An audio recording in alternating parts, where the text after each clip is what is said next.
Giorgia Meloni gënjen me vedije, si në rastin kur mburret për ecurinë e ekonomisë, por që kundërshtohet nga të dhënat e stat, ashtu edhe kur pretendon se ka një rol qendror në arenën ndërkombëtare, të cilën në fakt nuk e njeh asnjë nga fuqitë me peshë. Ish kryeministri i Italisë Matteo Renzi ishte me habi lëvizjet e kryeministres aktuale. Sipas tij, zhvillimet e 11 ditëve të fundit janë një përmbledhje emblematike e paaftësisë totale të kësaj qeverie dhe të kryeministres. A mos janë të nxituara kritikat tuaja ndaj Melonit? Faktet dhe të dhënat e rrëzojnë kryeministrën dhe propagandën e saj mbi ekonominë dhe politikën e jashtme. Për këtë mjafton që t'i renditësh faktet. Pra nuk është e vërtetë që ekonomia italiane po lulëzon. Meloni gënjeu 2 ditë më parë në parlament kur tha se nëse diferenca është nën 100%, kjo do të thotë që obligacionet tona qeveritare konsiderohen më të sigurta se ato gjermane.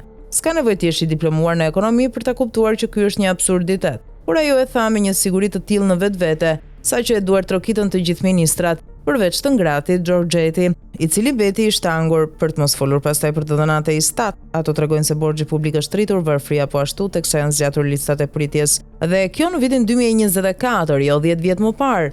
Instituti Kombëtar i Statistikave, zyrtarët e lartë të cilit emërohen nga qeveria, e hodhi poshtë të gjithë narrativën e Melonit, duke shtuar se pagat reale kanë rënë me 10.5% në 5 vitet e fundit, gjysma e kësaj kohe përkon me këtë qeveri. Pra e kundërta e asaj që ka pretenduar gjithmonë Meloni. Po çfarë po ndodh me politikën e jashtme? Ka rezultate akoma më të këqija. Zgjodhi të mos shkonte në Kiev për shkak të një zënke me Macronin. Pastaj e kuptoi se kishte bërë një gabim të madh dhe u lidh online me pjesëmarrësit në takim. Pas kësaj në samitin në Tiranë ishte aq e hutuar, saqë nuk mori pjesë në takimin e ngushtë të grupit të vullnetshmëve, duke preferuar maskaradën me Edi Ramën. Pastaj doli para gazetarëve për t'u thënë një gënjeshtër sensacionale që nuk mori pjesë sepse atje po diskutoi për dërgimin e trupave europiane në Ukrainë, një turpërime për masa globale. Ndoshta mendoi se kolegët e saj nuk do të guxonin ta kritikonin. Ajo e bëri këtë deklaratë në orën 18:45 të pasdites, pikërisht në kohë për lajmet e mbrëmjes, e bindur se asnjë nga udhëheqësit ndërkombëtar nuk do ta vinte re. Por gjërat nuk funksionojnë kështu.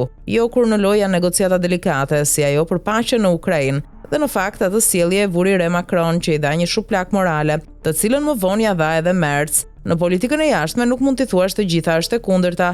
Unë shpresoj që ajo të ketë nxjerrë mësime nga këto gafa. Ai rikthen Italisë kjo sjellje imazhin e një vendi të pabesueshëm, por rikthen imazhin e një Italie të qeverisur nga një gënjeshtare, që në një përpjekje për të rikuperuar sadopak veten nga gafat e mëparshme organizoi një summit midis JD Vance dhe von der Leyen, të cilët ishin në Rom për inaugurimin e Papës së Ri. Meloni e shfrytëzoi këtë rast, duke thënë edhe një gënjeshtër tjetër që ishte takimi i parë midis të dyve, ndërkohë që ata ishin takuar në Paris në samitin mbi inteligjencën artificiale, të cilin Meloni e kishte bojkotuar për shkak të antipatisë së hapur që ka ndaj Macronit. Por lidhja e saj me Trumpin është e pamohueshme. A nuk mund të jetë e dobishme ajo për Europën? Një tjetër për rrallë, Trump nuk ka nevojë për ndërmjetës. Ai flet me cilin do që dëshiron. Ai bëri marrëveshje me presidentin e ri sirian Ahmed al-Shara, ish udhëheqës si një degë të Al-Qaedës me rebelët Houthi në Yemen dhe me Korenë e Veriut, dhe ju mendoni se i duhet Melonit që të bisedojë me BE-n? E vërteta është tjetër, kryeministria po përpiqet të gjejë një rol për veten, sepse nuk di çfarë të bëjë. Duke qenë larg të qenit një urë lidhse midis dy anëve të Atlantikut, ajo është ura lëvizëse e Italisë. Na ka izoluar në Europë, ka vendosur Italinë në periferi të gjithçkaje. Ndërkohë fal Trumpit, kryeministria është rikthyer tek të vullnetshmit, po sepse e vetme nuk do të kishte pasur sukses për shkak të piruetave të saj. Polonia ka zënë tashmë vendin e Italisë në grupin kryesor të BE-s. Shubat ka nisur një sfidë ekzistenciale ndaj rendit botror aktual. Ato janë larguar nga përgjegjësia e udhëheqjes së Europës dhe janë zvendosur nga Tusk.